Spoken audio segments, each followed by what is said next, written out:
Tani, ka shumë variacione në të menduar, kështu që unë jam i sigurt që ka ungjillor të tjerë që mendojnë ndryshe nga unë për këtë pikë. Bibla ka udhëzime shumë specifike për moralitetin dhe imoralitetin. Dhe nëse unë jam antar i një grupi, edhe shkoj atje, edhe ndërkohë jetoj një jetë imorale, por pretendoj që jam ndjekës i Jezusit, është detyra e këtij grupi të më tërheqë mend. Autoriteti përfundimtar për ne është Bibla prapë. Edhe këta që kanë role për të na udhëhequr, nëse këta vetë e shkelin mësimin biblik në një mënyrë të dukshme, po marr shembull vetëm në moralitet. Nëse do kishim një në mes ungjillorëve, nëse do kishim një drejtues i cili është duke jetuar një jetë imorale, në fakt praktikisht autoriteti ka përfunduar, është diskualifikuar për ta kryer atë rol. Nuk kemi nevojë për asnjë gjë për të pasur një jetë me perëndishmëri duke ndjekur Jezusin, përveç se të besojmë atij personalisht edhe të ndjekim mësimet e Biblës. Në fakt në Dhjetën e Re ka ca shembuj ku disa njerëz filluan të japin këtë lloj mësimi. Unë di pak më shumë për Biblën, unë kam më shumë vite, unë kam një marrëdhënie me Zotin që ai më tregon ca sekrete, ca mistere mua, dhe unë do t'ja tregoj juve. Këta në Dhjetën e Re quhen mësues të rrem, edhe jemi thirrur që ti kundërshtojmë dhe ti largojmë nga mesi ynë. Kështu që Bibla do të ishte e panegociueshme. Jezusi është i panegociueshëm. Për të ndikuar shoqërinë është i panegociueshëm. Një konvertim zemre është i panegociueshëm. Nuk mund të jesh ungjillor duke menduar se je ungjillor. O je o nuk je.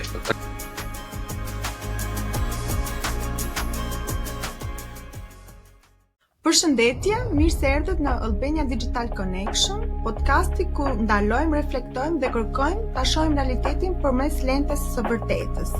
Unë jam Vasi dhe bashkë me Afrimin ftojmë të bashkojmë një hapësirë të qetë, sinqertë dhe reale, ku do flasim e diskutojmë për tema që na prekin, na sfidojnë dhe na formsojnë ne si persona, na formsojnë karakterin, patjetër që na formsojnë edhe bindjet për besimin.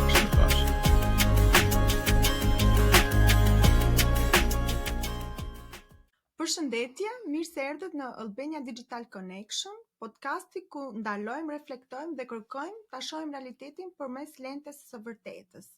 Unë jam Vasi dhe bashkë me Afrimin ju ftojmë të bashkojmë një hapësirë të qetë, sinqertë dhe reale, ku do flasim e diskutojmë për tema që na prekin, na sfidojnë dhe na formsojnë ne si persona, na formsojnë karakterin, patjetër që na formsojnë edhe bindjet për besimin. Afrim, mirë se erdhe. Mirë se u riktheve në fakt, se kemi pak kohë që mirë se të rigjeta Vasi, se kemi pak kohë. Po, kemi ndërprerë. Kemi pasur një shkëputje pak të gjatë, por jemi rikthyer edhe siç u kemi premtuar në podcastet e mëparshme, fokusi do vazhdoj të jetë të diskutimi temave reale dhe që janë shumë të lidhura me realitetin tonë dhe me jetën tonë. Kështu që një nga temat që do flasim sot, edhe mendoj që është një temë shumë e rëndësishme, jo vetëm për komunitetin, por edhe për te komunitetit tonë, është që do flasim për ungjillorët, nga vijnë, çfarë karakterizon, kush janë, kështu që do përpiqemi të japim përgjigje këtyre ndoshta pyetjeve që ju keni, por edhe të qartësojmë edhe për veten tonë. Pyetja para Frim për sot, po mendoj që ta fillojmë pak me si ka lindur komuniteti ungjillor në përgjithësi dhe si është zhvilluar gjatë historisë. Diskutim shumë i mirë, Vasi, nuk e di nëse ke hasur ti biseda me njerëz për këtë temë, që kur ju thua që je ungjillor, pyesin, po mirë, jeni katolik ju, jeni ortodoks, jeni protestant, çfarë ndryshimi keni ju me këta të tjerë? Ungjillorët në mënyrë shumë të përmbledhur është një grup njerëzish, të cilët janë në fakt produkt i lëvizjes reformatore në shekullin e 15-16, që filloi në Evropë. Ishte kryesisht produkt i lëvizjes për të ndryshuar në atë kohë atë sistemin e mbyllur të kishës, ku kishte kishë zyrtare, ato që i njohim sot si kisha katolike dhe ortodokse, me fjalë tjera organizime shumë hierarkike, qendrore, që pretendojnë që i kanë lidhjet që nga koha e dishepujve të Jezusit, apostujve. Si reagim i asaj lëvizje me reformacionin, për shumë arsye, nuk do t'i prekim sot, për shumë arsye, lindën disa prej këtyre lëvizjeve të tjera, të cilat janë edhe sot moderne. Më qartë kanë filluar, në fakt ungjillorët kanë filluar të dallohen më qartë në lëvizjet e rizgjimit në Amerikë, kryesisht në Amerikë, në shekullin 17-18, me disa prej emrave të njohur, predikues të njohur, si John Wesley, edhe disa të tjerë në Amerikë, të cilët Jonathan Edwards, emra shumë të njohur fakt që kanë pas shumë ndikim, por kryesisht filloi si rrymë në atë kontekst.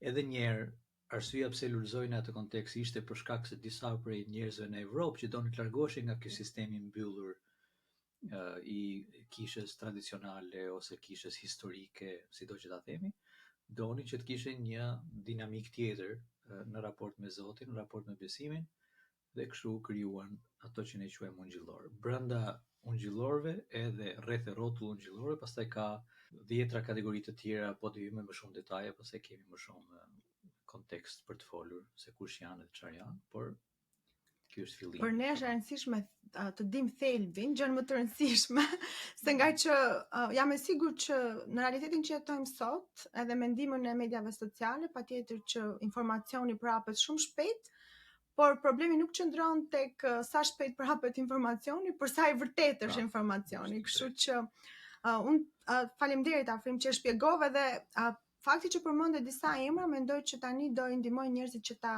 ku ta fokusojnë pak a shumë mendimin ose idenë e tyre në lidhje me ungjillorët. Po ti e shpjegove pak në përgjithësi si lindën ungjillorët, por do doja që të ndalonim pak më shumë në Shqipëri, se paktën unë në përditshmërinë time, nga biseda që dëgjoj, më ka dhënë ose perceptimi im ka qenë që nuk kemi shumë informacion, shumë njohuri si u mboll fara ungjillizimit në Shqipëri. Neve vetëm fillojmë mendojmë pak që, domethënë, periudha ku ne fillojmë të mendojmë pak se si erdhi ungjilli në Shqipëri ose si u zhvillua komuniteti ungjillor e lidhi me rënien e komunizmit, por që nuk ka filluar këtu. Kështu që ndoshta na shkurt mund të na sjellësh pak në mendje ose të na ndihmosh të kuptojmë se si u mboll fara e ungjillizimit në Shqipëri, kush ndoshta disa njerëz që kontribuan. Jemi duke folur prap në pamje shumë të gjerë, edhe dua të flas aq gjerë sa të mos krijoj përshtypjen që po mbahem anësi, të paktën të jemi të qartë për pamjen. Shumica, un kam bindjet e mia dhe do t'i flasim se çfarë janë ungjillorët, po shumica e njerëzve në Shqipëri mendojnë që ungjillorët kanë filluar pas vitit 91. Në fakt ka arsye për këtë, sepse është mbajtur e fshehtë origjina ose lidhja me ungjillorët të disa njerëzve që kanë qenë shumë të rëndësishëm në historinë tonë, si për shembull familja Qiriazi, kështu që me sa dim ne, njerëzit e parë ose ungjillorët në Shqipëri të parët kanë ardhur përmes ndikimit të familjes Qiriazi. Shumë shqiptarë njohin ata për ndikimin që kanë pas në gjuhën shqipe, në alfabetin, në përkthimin e Biblës, edhe siç e përmendëm, gjatë komunizmit janë përmendur shumë pak ose janë përmendur vetëm për këtë lloj ndikimesh, por e gjithë familja Qiriazi, Gjerasim Qiriazi, Gjergji, Parashevia edhe Sevasti Qiriazi, të gjitha ato, përveç ndikimit që kanë pasur në kontekstin kulturor edhe historinë e Shqipërisë, do t'i shpjegojmë se pse kanë pasur këtë, çfarë lidhje kanë ungjillorët me këtë. Në fakt, në thelb kanë qenë në grupin e ungjillorëve, ata janë të parë që e kanë sjellë këtë rrymë mendimi ose këtë lloj të përqasurit të Biblës edhe të ungjillit në Shqipëri. E kanë, siç e dim, kanë pasur shumë ndikim. Kështu që në fakt historia e ungjillorëve vjen nga ajo periudhë, nga vitet 1800 me ndikimin e tyre. Ata kanë hapur kisha, kanë hapur shkolla ku mësoheshin, kanë ndikuar në përkthimin e Biblës në shqip përmes Kristoforidhit edhe shoqërisë biblike të asaj kohe.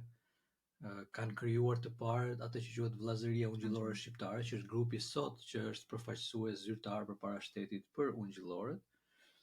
Kështu që i ka rënjët që aty. Por për shkak të komunizmit edhe për shkak të faktit që ka qenë një komunitet i vogël dhe jo i njohur tradicionalisht, është krijuar përshtypje shqiptarëve sikur ungjillorët janë një grup i ri që kanë ardhur në Thenishin. Në fakt në shumicën e në vitet e para janë perceptuar gati si një sekt, si një ide e re që s'ka ekzistuar më përpara. Edhe e kemi përjetuar edhe bashkë, sepse kur flet me njerëzit zakonisht mendojnë, jeni grup. Kur them sekte, kam fjalën një grup i çuditshëm me bindje të çuditshme, por nuk jemi një grup i çuditshëm me bindje të çuditshme, jemi thjesht një grup që kemi një përqasje specifike ndaj Biblës, ndaj Jezusit dhe të jetuarit me besim në kontekstin ku jemi. Kështu që në Shqipëri ka filluar me Qiriazët, edhe për fat të keq është shtypur gjatë kohës së komunizmit, gjithë ndikimi i tyre dhe pastaj ka rifilluar në një farë mënyrë në Thenishin. Po, e vërtet. E vërtet në fakt për ta sqaruar se njerëzit e lidhin gjithmonë në emrin e familjes Qiriazi, lidhin vetëm me ndikimin e tyre në edukim, në hapjen e shkollave, por ndoshta për gjëra më e rëndësishme që ata kanë bërë ose kontributi më i rëndësishëm i familjes Shirazi ka qenë edhe në investimi i tyre në përhapjen e ungjillit edhe mundësinë që njëri të mund ta njihnin të vërtetën, për t'i dhënë njëri mundësinë për ta njohur të vërtetën. Okej, është mirë që e sqarojmë këtë sepse të dish të vërtetën është e rëndësishme, por ndonjëherë nuk është e lehtë për ta gjetur rrugën. Ti përmende pak afrim që ata ishin themeluesit e familja Qirazi, Gjergji dhe Gjerasim Qirazi ishin themeluesit pak a shumë të vllazërisë ungjillore të asaj kohe, që vazhdon edhe sot të jetë prezente, ndoshta patjetër pas asaj shkëputjes për shkak komunizmit, por sot pakën në Shqipëri komuniteti ungjillor përfaqësohet përmes vllazërisë ungjillore. Edhe do doja që të ndalonin pak, të shpjegonin pak shkurt ndoshta rolin e vllazërisë ungjillore, por edhe ideja që komuniteti ungjillor është i përbërë nga disa kisha, komunitete të vogla, njerëz që kanë ndoshta bindje të ndryshme nga njëri tjetri, por çfarë i mban bashk njerëz që janë kaq të ndryshëm në formë, ndoshta edhe në disa bindje, por që kanë një ngjashmëri kaq të madhe në thelb. Çfarë i mban bashkë këta lloj njerëz, duke pasur parasysh që ka shumë kisha ungjillore, shumë komunitete. E drejtë.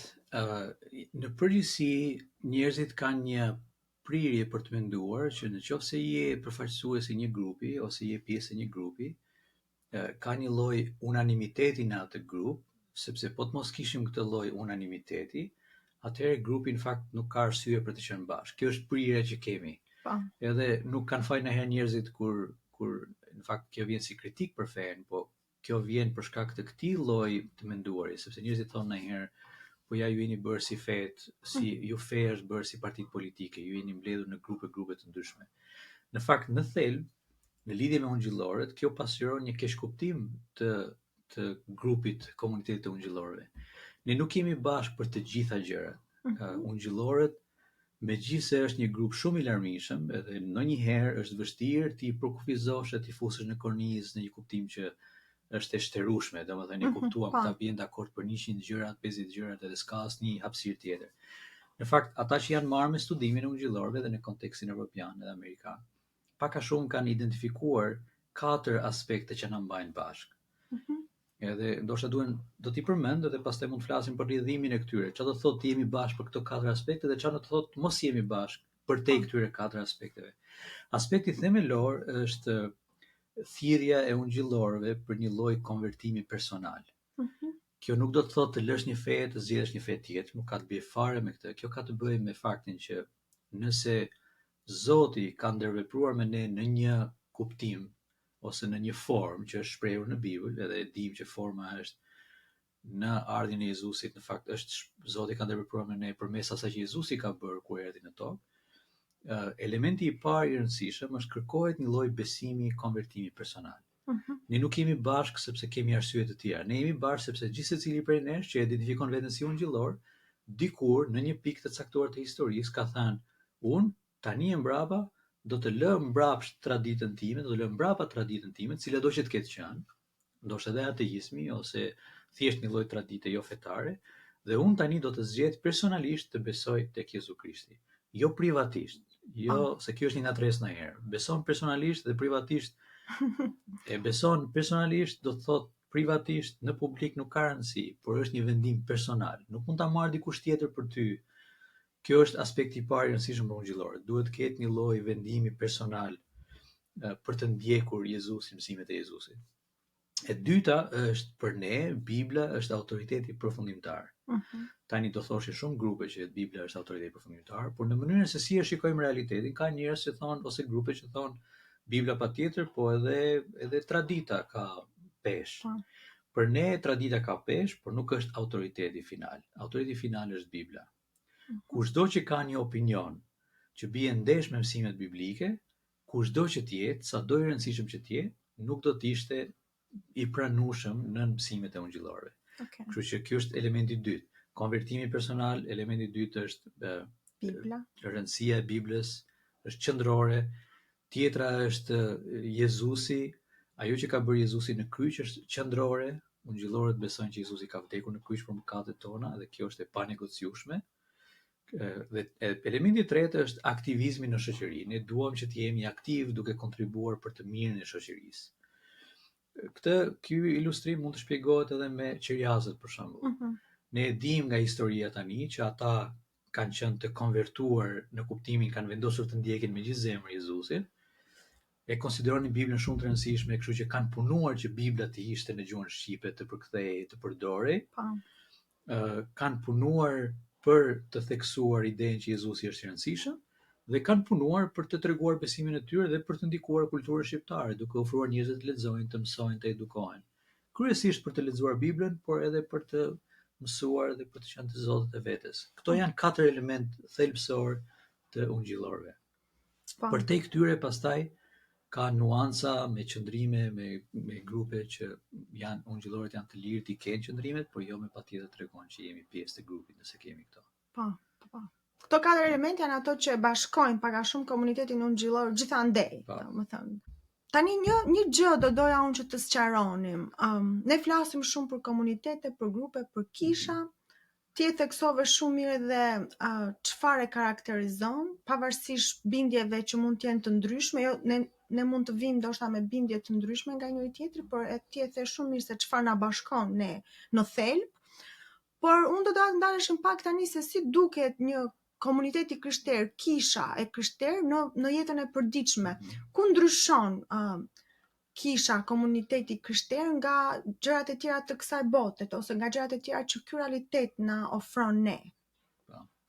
Duke pas parasysh ato që thamë që janë të rëndësishme për ungjillorët, duke përfshirë besimin personal, ndjekjen e Jezusit, rëndësinë e Jezusit, asaj që Jezusi ka bërë në kryq për ne, Biblën dhe aktivizmin, këto do ishin elementet që na japin atë të përbashkët në mes të ungjillorëve.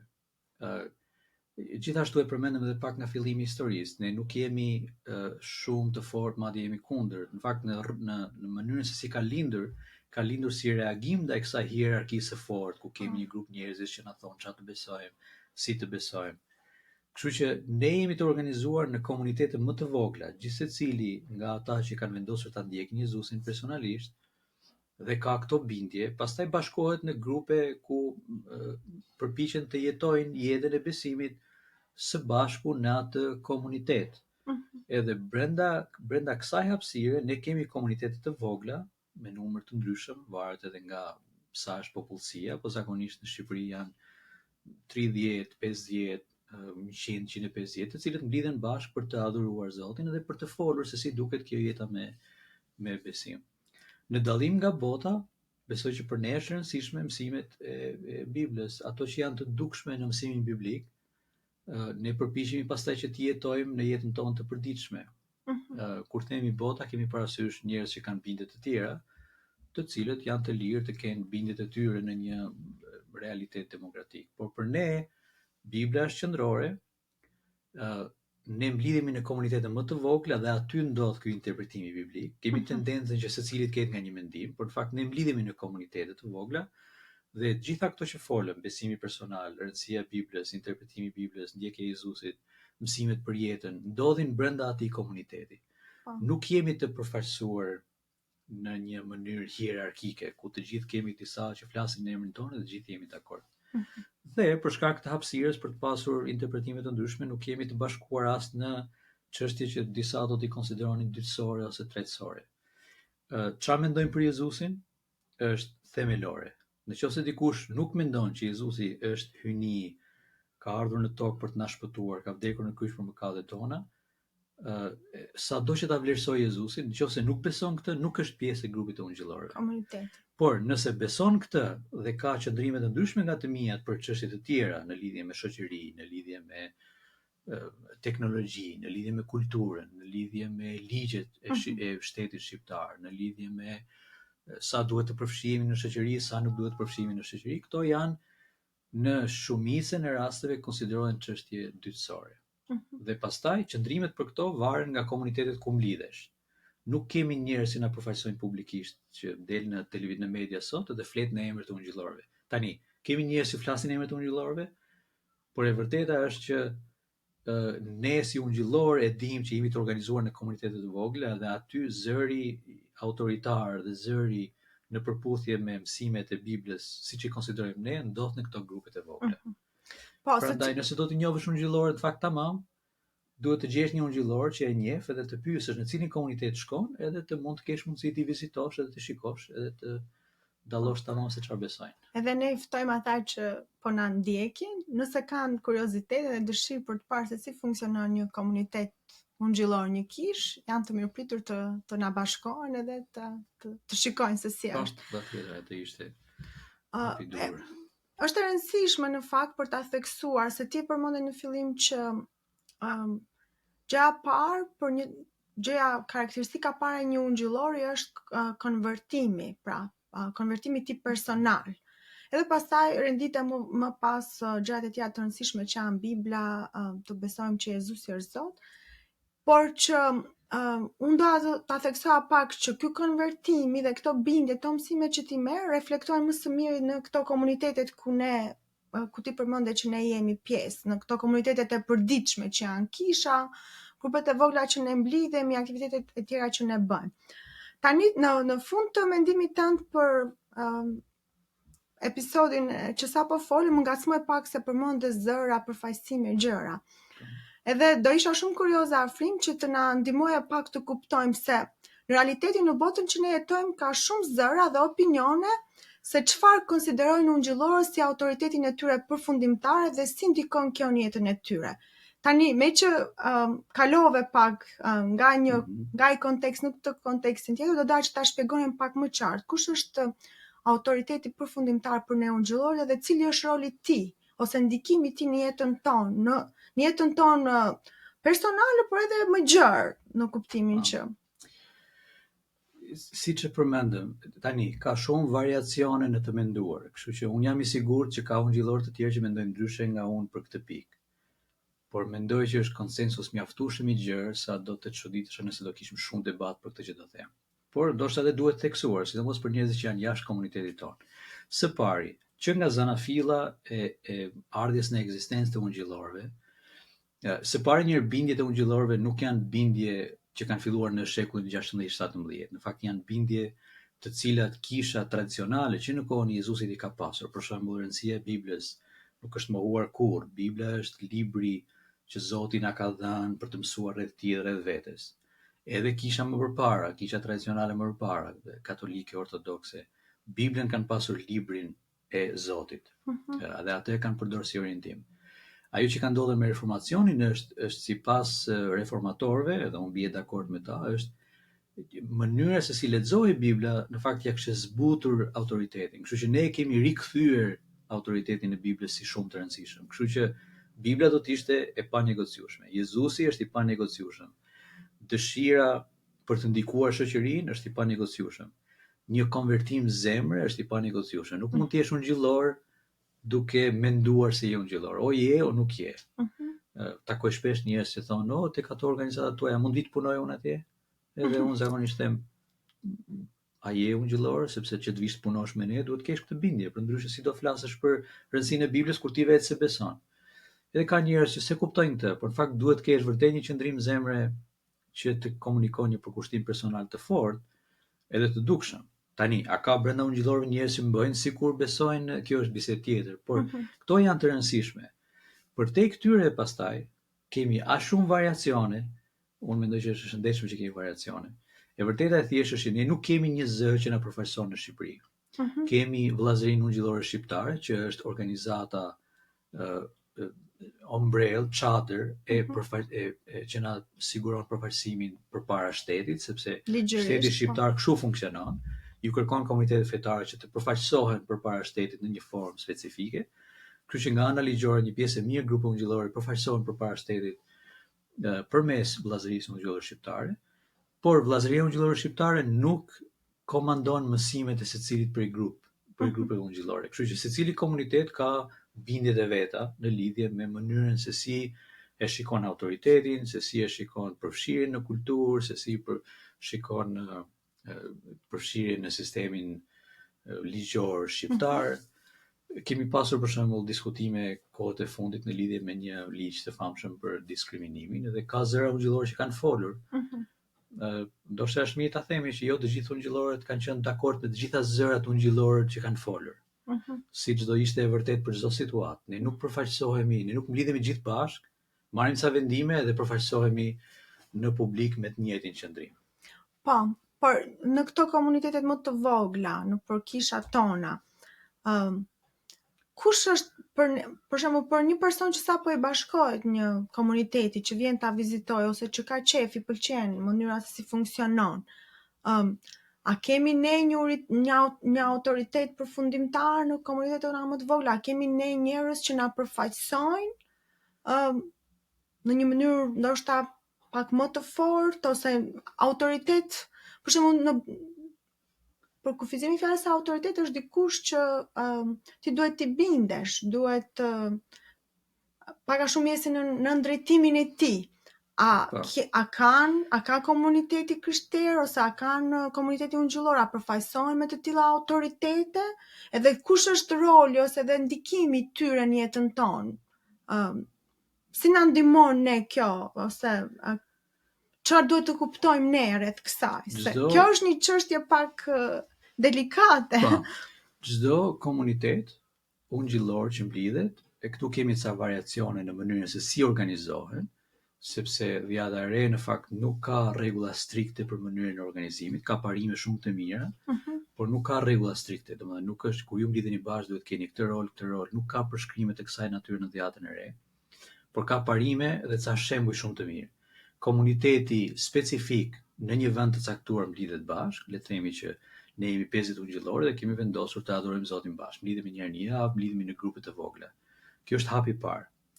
Hapi i dytë është brenda këtij komuniteti vet nxjerr në sipërfaqe disa njerëz që janë të pjekur, kanë më shumë kohë në besim, kanë më shumë njohuri në lidhje me Biblën, kanë më shumë ndikim në atë komunitet, ndoshta janë të parët që e kanë mbledhur atë grup. Ose janë identifikuar si njerëz me aftësi për të udhëhequr. Komuniteti vetë zgjedh një grup njerëzish që janë zakonisht drejtues të atij komuniteti. Mund të quajmë pleq, mund të quajmë drejtues, mund të quajmë pastor. Dhe ky grupi i njerëzve është pak a shumë sipas udhëzimeve biblike, është grupi që janë shërbejnë në rolin drejtues të grupit, në kuptimin e të qenit bari për grupin, kujdesen për ta. Nuk është detyra e tyre e parë nga konteksti biblik, nuk është autoriteti. Nuk mblidhen bashkë vetëm për të thënë dikujt ti do besosh këtë, ti do besosh atë. Në fakt është si në çdo strukturë komunitare, është për të drejtuar grupin së bashku, për të përçuar mësimin biblik të grupit, për të vendosur ca standarde se si do të jetojmë së bashku. Për shembull, këto standarde nuk mund të vinë nga grupi, sepse këto baza që përmendëm janë atje. Nëse Bibla është teksti themelor, atëherë këto do të vinë nga Bibla. Për shembull, Bibla ka udhëzime shumë specifike për moralitetin dhe imoralitetin. Dhe nëse unë jam antar i një grupi, edhe shkoj atje, edhe ndërkohë jetoj një jetë imorale, por pretendoj që jam ndjekës i Jezusit, është detyra e këtij grupit më të rreheq vëmendjen, thotë, shiko, ne grupi jon nuk në përputhje me mësimet e Biblës, nuk është shumë rehat që të lërë ty që të vazhdosh të jetosh sikur je ungjillor, por ndërkohë je duke jetuar një jetë imorale. Prandaj është detyra e tyre të kujdesen. Në këtë sens, kur unë vendos të bashkohem këtij grupi, ky është autoriteti i cili e sigurohet që unë kujdesem, unë qortohem nëse jam në drejtimin e gabuar ose po jetoj ndryshe mësimet e Jezusit. Dhe gjithashtu ky është komuniteti ku ne mblidhemi bashkë dhe vendosim të bëjmë bashkë ca gjëra si komunitet. Duam të ndikojmë shoqërinë, duam të kujdesemi për fëmijët, duam të ndërtojmë shkolla, duam të ndërtojmë spitale. Këtë kanë bërë më përpara ungjillorët, edhe për këtë dhe janë të njohur. Duam të përkthejmë Biblën në shqip, duam të mësojmë Biblën njerëzve nëse duan. Kështu që ne organizohemi për të qenë si grup të fokusuar në një mision specifik. Autoriteti përfundimtar për ne është Bibla prapë. Edhe këta që kanë role për të na udhëhequr, nëse këta vetë e shkelin mësimin biblik në një mënyrë të dukshme, po marr shembull vetëm imoralitetin. Nëse do kishim një në mes ungjillorëve, nëse do kishim një drejtues i cili është duke jetuar një jetë imorale, në fakt praktikisht autoriteti ka përfunduar, është i skualifikuar për ta kryer atë rol. Pastaj është detyra e komunitetit si e trajton këtë çështje, por ne nuk kemi ndryshimi me sistemeve hierarkike është që ti ke një person në krye dhe çdo që thot ai është në rregull. Ne kemi persona në krye për shkak të funksionalitetit, por gjërat janë në rregull vetëm nëse janë në përputhje me mësimin biblik. Nëse ka çështje dytësore, të cilat nuk janë këto që përmendëm, Bibla, Jezusi, dhe njerëzit kanë mendime të ndryshme se si t'u përqasen, atëherë ata kanë lirinë të krijojnë komunitetin e tyre dhe të funksionojnë në atë mënyrë. Kështu që prandaj ungjillorët, një nga arsyet pse kemi shumë grupe ungjillore është pikërisht kjo. Lidhet një grup mes një grupi dhe thotë ne duam të kemi një përqasje tjetër ndaj kulturës, shoqërisë dhe duam të mblidhemi bashkë ta vazhdojmë të mision. Çdo gjë në rregull, nuk ka asnjë problem. Por për ne autoriteti përfundimtar është prapë Bibla. Ne nuk kemi autoritet të panegociueshëm. Kemi zgjedhur një grup njerëzish të cilët janë në krye. Nëse njerëzit që janë në krye nuk jetojnë në përputhje me mësimin biblik, në përgjithësi ungjillorët do t'i kishin skualifikuar, do t'i kishin qortuar, do t'i kishin adresuar këtë çështje, njësoj siç do e adresonin ata me mua si antar i komunitetit nëse kam bërë gjë që s'duhet. Pra, pak a shumë ti po thua që roli këtyre njerëzve që janë në pozita udhëheqësie është më shumë si përgjegjësi, si përgjegjësi që të ndihmojnë në funksionimin e komunitetit, por jo autoriteti përfundimtar. Po.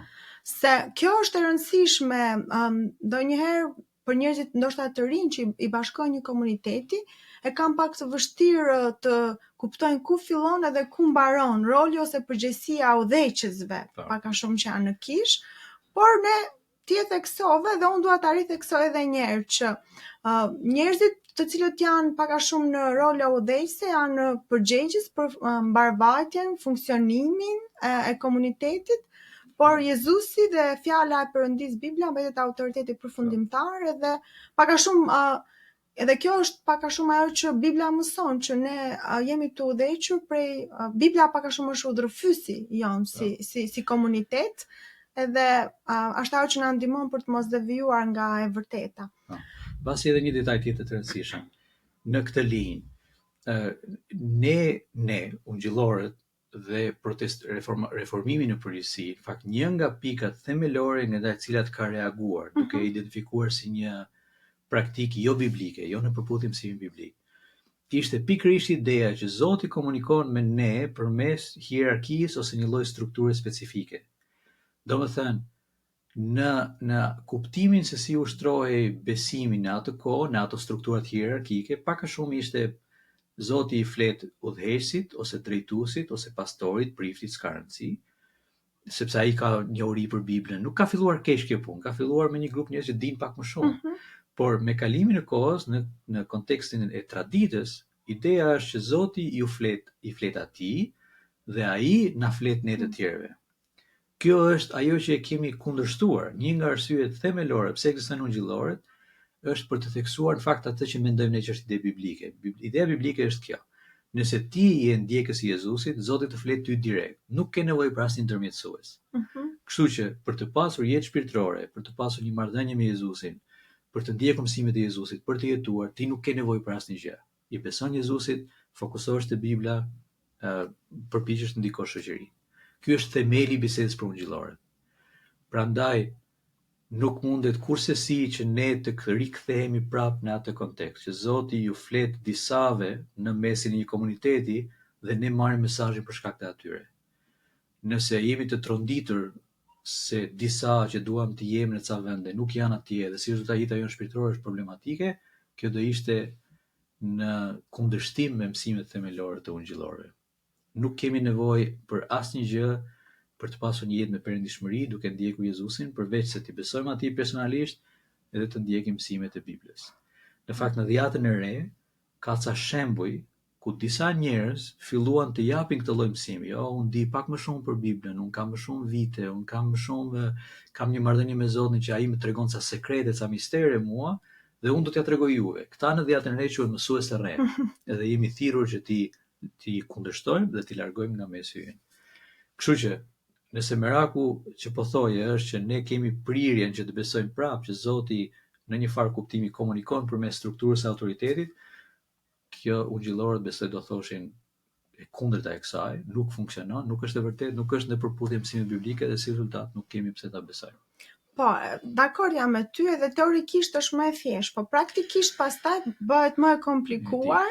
Edhe ndoshta kjo është edhe një nga pikat ku fillojnë pak a shumë ndoshta ato krisjet e para mes komunitetit për shkak të mënyrës se si vendosim në praktik mësimet që kemi mësuar nga Bibla.